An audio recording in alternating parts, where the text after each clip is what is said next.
In Venezuela, Attorney General Tarek William Saab summoned former candidate Edmundo Gonzalez to testify before the Public Ministry this Monday. Palestinian Israeli forces killed 69 Palestinian civilians in 5 new massacres. The Zionist regime has carried a genocidal war in Gaza. In Russia, the government recorded 115 soldiers captured by Ukrainian forces during the incursion into the Kursk province.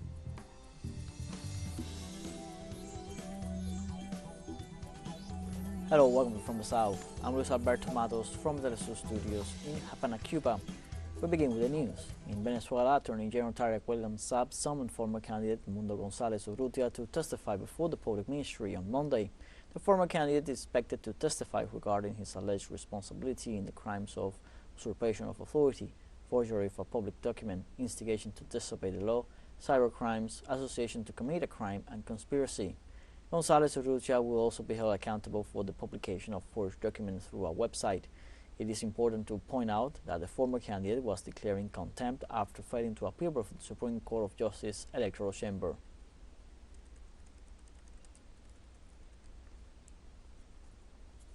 The government of Venezuela denounced the interference of some administrations in the region against the sovereignty and independence of the Venezuelan people. This statement responds to the joint statement of 11 nations that expressed their disagreement with the decision of the Supreme Court of Justice of Venezuela, which certified the results of the July 28th presidential elections. Previously, the 11 governments said they were unaware of the electoral process and the validity of the National Electoral Council's declaration. In this regard, Venezuelan Foreign Minister Ivan Hill released a text of the memorandum that rejects the attempts of these nations to violate international law.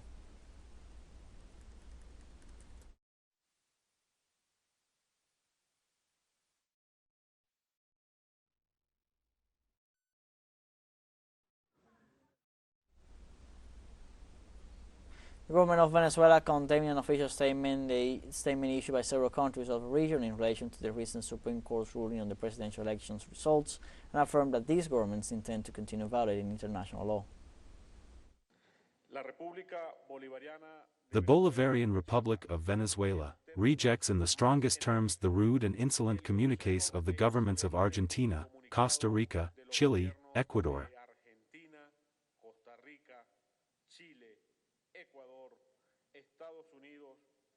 United States, Guatemala, Panama, Paraguay, Peru, Dominican Republic, and Uruguay, who, emulating the infamous,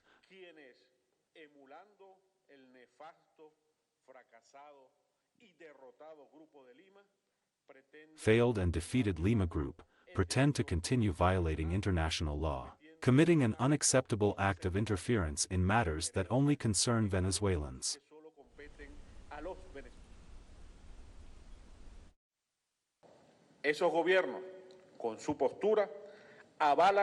These governments, with their positions, endorse and become accomplices of the criminal violence that attacked health centers, schools, universities, transportation, national symbols, and left a balance of murdered and wounded with the use of transnational criminal gangs hired for that purpose. President of Venezuela Nicolás Maduro pointed out that the right wing in the region wants to re-establish the Lima Group. These right-wing governments that pretend to revitalize and defend the Lima Group come out to defend the delinquents. These governments of the new Lima Group to say that we are persecuting, that there is political persecution. What do you do with people who go out and burn and destroy a subway station? They are rewarded or are they decorated? Justice is what the people want, severe justice, and there will be justice against all those intellectually and materially responsible for the criminal assault that was attempted in Venezuela on July 29th, 30th, and 31st. President Nicolás Maduro also condemned all those Miami influencers in the United States who followed the orders of the ultra-right wing to assassinate the Venezuelan people during the protests of July 29th. Because we the Chavists and Bolivarians respect the rest of the Venezuelans, and we have never called to kill anyone by TikTok, as if as the influencers of Miami call to kill. In turn, Venezuela's executive vice president, Delcy Rodriguez, denounced presidential candidate Edmundo Gonzalez and former Congresswoman Maria Corina Machado for calling the so-called guarimbas, which caused the death of more than 20 people. González Urrutia and Maria Corina Machado, for the deaths we had, more than 2 dozens we had in those days after the election of July 28. They're responsible, and they have to pay it in front of justice, because they went against our National Guard's officers, against our Bolivarian National Police, against our state and municipal police. They went straight to attack them, to assassinate them. They have to pay. If they think they're so supported by the United States, well, come out. Show your faces. Present yourself to the justice as it corresponds. In this context, the member states of the Bolivarian Alliance for the Peoples of America People's Trade Treaty welcomed the decision of the Supreme Court of Justice of Venezuela in which they ratified the electoral victory of Nicolás Maduro. Through a communique, all participants stated that it applauds the important work of the Supreme Court of Justice, which certified and endorsed the results issued by the National Electoral Council and has demonstrated that it is closely committed to the responsibility of guaranteeing peace and tranquility to the Venezuelan people. They also indicated that this decision of the highest court of this nation is an undisputable demonstration of Venezuelan institutionality, guaranteeing the Venezuelan people the full exercise of their sovereignty and self-determination. They ended the statement by saying the Bolivarian Alliance reiterates its support to the Venezuelan people and government, applauds the worthy example of sovereignty without interference of any kind, and celebrates the unobjectionable victory of President Nicolás Maduro Moros. For their part, Chilean observers participating in Venezuela's presidential elections condemned President Boris' interference in Venezuelan internal affairs. The international observers delivered a letter addressed to President Gabriel Boric, where they expressed their rejection of the declarations of their Chilean president, qualifying them as a serious interference in the internal affairs of a sovereign country. They also point out that the president's position towards Venezuela is aligned with the belligerent and interfering position of the government of the United States and its allies of the European Union.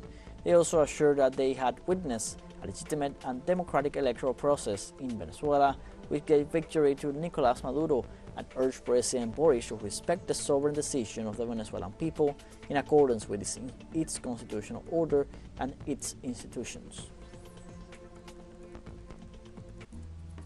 Let's now take a short break, but remember you can join us on TikTok at TeleSUR English, where you'll find news in different formats, news updates, and much more. We'll be right back. Stay with us.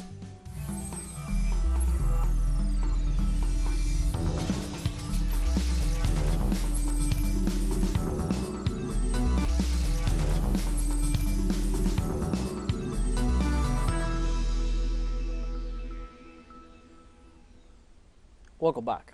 In Bolivia, President Luis Arce enacted a transitory law for the selection and appointment of a new general prosecutor. The bill approved establishes the deadlines for the 13 stages of selection of the candidates for the prosecutor's office. It's instituted as well as the period for convening a session of the Legislative Assembly to appoint the prosecutor. The rule indicates that the process will have international oversight, inviting the United Nations, the European Union, and the Inter-American Commission on Human Rights. The selection stages include the publication of the call for applications, presentation of applications, verification of requirements, and the publication of candidates.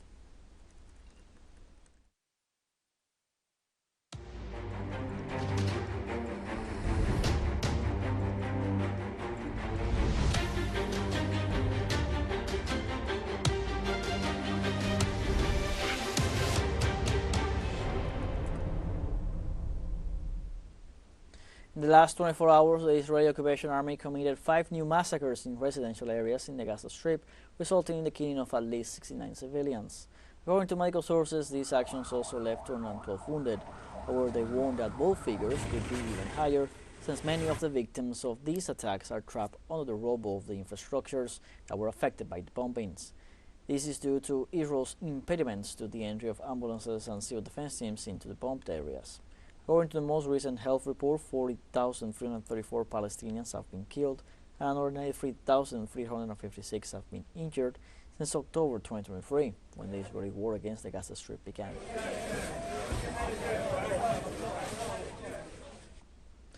On Saturday, the United Nations Children's Fund reported that there are at least 19,000 Palestinian children orphans since October 7, 2023. A UNICEF spokesman said these infants, who are often called unaccompanied minors, have either suffered forced abandonment from their parents or the death of their parents as a direct result of the Israeli aggression in Palestine. They say, however, that in cases where there is an extended family, cousins, uncles, aunts, or grandparents, they are the ones who take care of and provide for these Palestinian children. Meanwhile, the Palestinian humanitarian crisis continues to worsen amid Israel's genocide. The authorities of a Gaza hospital warned that they will stop working for the lack of fuel to generate electricity.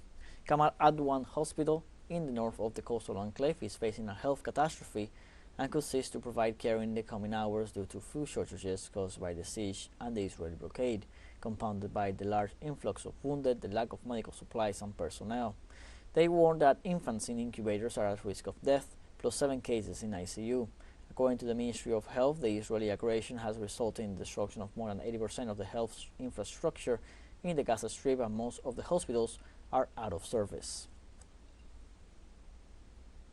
Meanwhile, the UN Office for the Coordination of Humanitarian Affairs reported that about 90% of the Gaza Strip's population has been displaced since the start of the Israeli invasion in October 2023. According to the agency, there is currently no safe place inside the territory, and the displaced Gazans are confined to an area that constitutes only a tenth of the total space of the Strip in the midst of a war that has caused more than 133,000 victims, including killed and wounded, most of them children and women. On the other hand, the Gaza Ministry of Health stated that the vaccination plan includes the training of health teams, the definition of vaccination centers, and the closing of staff training in assistance with the United Nations Relief and Works Agency for Palestine refugees in the Near East, the World Health Organization, the United Nations Children's Fund, and other local and international organizations. The ministry took the initiative due to a confirmed case of polio in the war-torn region and aims to stop the spread of the virus.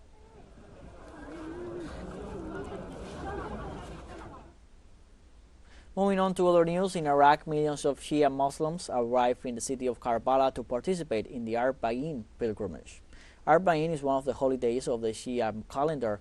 Millions of worshippers worldwide commemorate the martyrdom of Imam Hussein, grandson of the Prophet Muhammad. Some even travel on foot from Iraq, Iran, Lebanon, and other nearby countries to gather around the shrine of Imam Hussein. Pilgrims participate in the ceremony, express their sorrow for Hussein's assassination by singing songs and performing religious ceremonies in the city.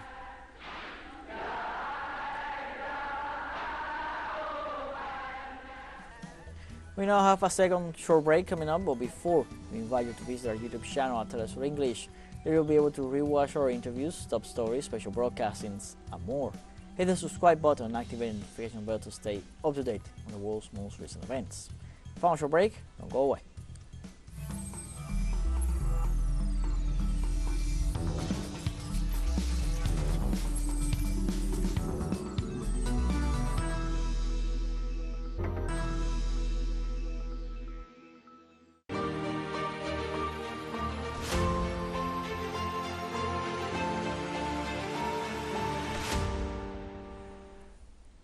Welcome back.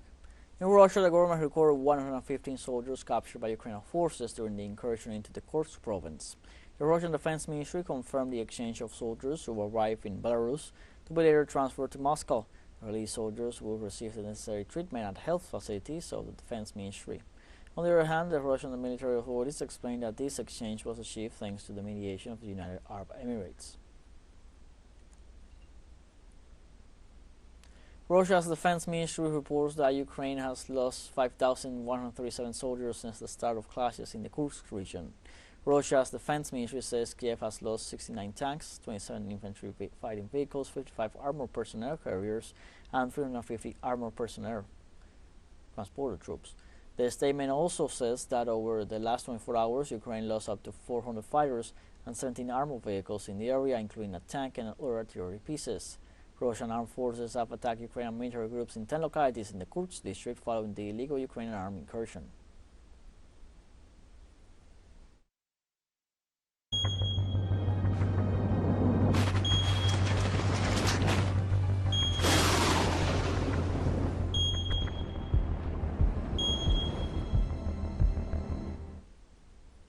In Bangladesh, authorities reported 30 deaths following heavy rains in the eastern part of the country. According to the authorities, at least 11 municipalities in the country are practically submerged by the overflowing of 6 large rivers, whose water levels are well above the maximum danger limit. They also detailed that up to 4.9 million people have been affected. Meanwhile, more than 3,100 shelters have been set up to house the victims of what is the worst flooding in 3 decades. And in China, at least 11 people have died and 14 others are reported missing due to floods caused by heavy rains in the city of Uludao in Liaoning province in northeastern China. According to authorities, the worst affected parts of the city experienced in just half a day a year's worth of rainfall. Overall, it was the heaviest rainfall in Uludao since weather records began in 1951. The maximum daily rainfall recorded was 52.8 centimeters, breaking the provincial record. According to reports, at least 190,000 people have been affected, and authorities say there has been damage to the city's infrastructure and in the availability of basic supplies, as rescue efforts continue.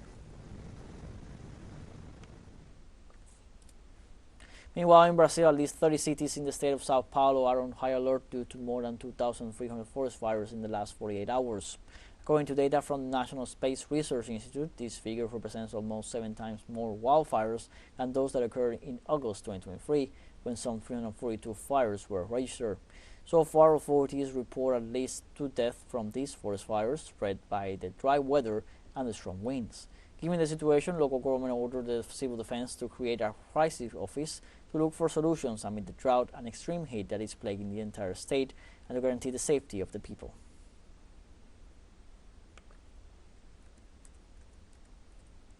Meanwhile, health authorities in Senegal have reinforced measures to combat the spread of monkeypox during the pilgrimage to Magal of Touba. In view of the arrival of millions of pilgrims for the celebration of the Magal of Touba, at least 6,000 medical personnel have been deployed due to the recent increase in cases of monkeypox.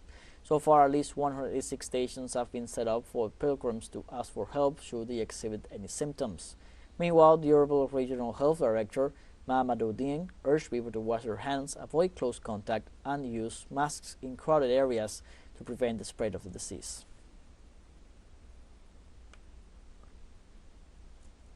In Sudan, health authorities confirm a new outbreak of cholera, with several cases of people infected with the disease having been reported in recent weeks.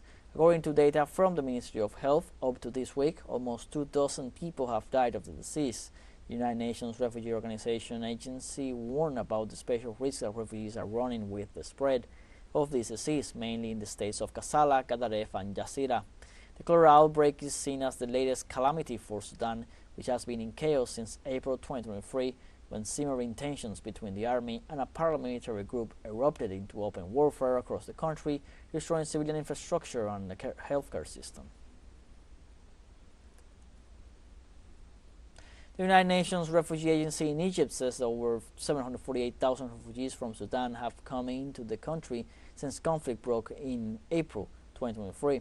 Faced with this increase of Sudanese refugees in Egypt, United Nations authorities have announced a plan to meet the educational needs of minors arriving in the country fleeing the conflict in Sudan. To that end, the UN agency has announced a regional response plan foreseeing the allocation of $109 million to meet the educational needs of Sudanese refugees. The UN warns the mission in Egypt has a funding shortfall, which is why it has requested international support for social projects to support the displaced. We have come to the end of this news brief. You can find these and many other stories on our website, telesurenglish.net. So join us on social media, Facebook, X, Instagram, Telegram, and TikTok. For TeleSUR English, I'm Luis Alberto Matos. Thank you for watching.